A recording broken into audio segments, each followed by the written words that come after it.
Reduce, reuse, recycle. Recycling is important. Reduce, reuse, recycle. These three green habits have been part of our daily lives since the 1970s. Recycle.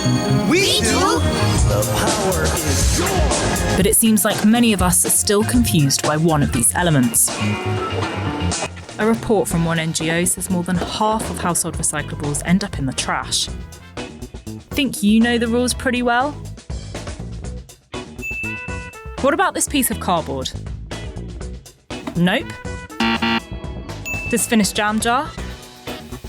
Wrong again. This greasy pizza box? Yes and no. This one's tricky. Some local authorities accept this for recycling, but others don't because they count grease as food contamination. So it's not as simple as you might think. All these items are made from materials that can be recycled, but there's a few golden rules to remember. If an item has food residue on it, then it can't go into the recycling. Rinse it first. It's the same for mixed materials like sticky tape on cardboard. You should remove it before you recycle.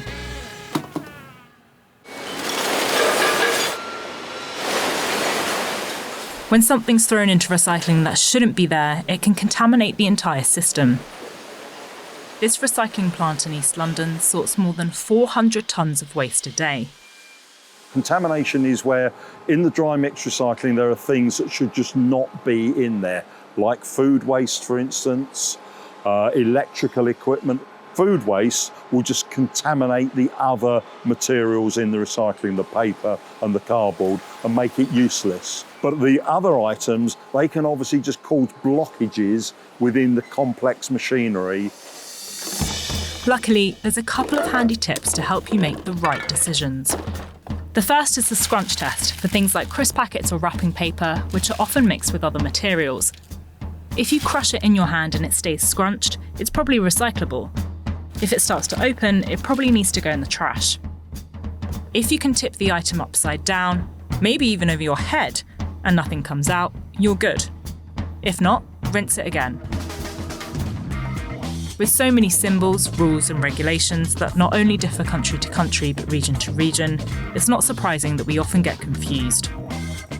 There's a lot of confusion about recycling because our industry is constantly changing. The best advice I can give people at home is go onto the website of your local authority. Many of us are doing our best, but can inadvertently do something called wish-cycling.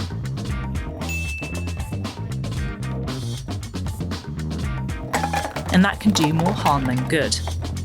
If you're not sure about something, put it in the waste bin, not in the recycling bin, because you are going to cause a problem.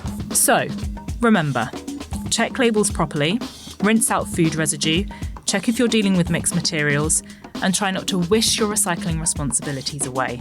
Check online with your local authority if you're not sure.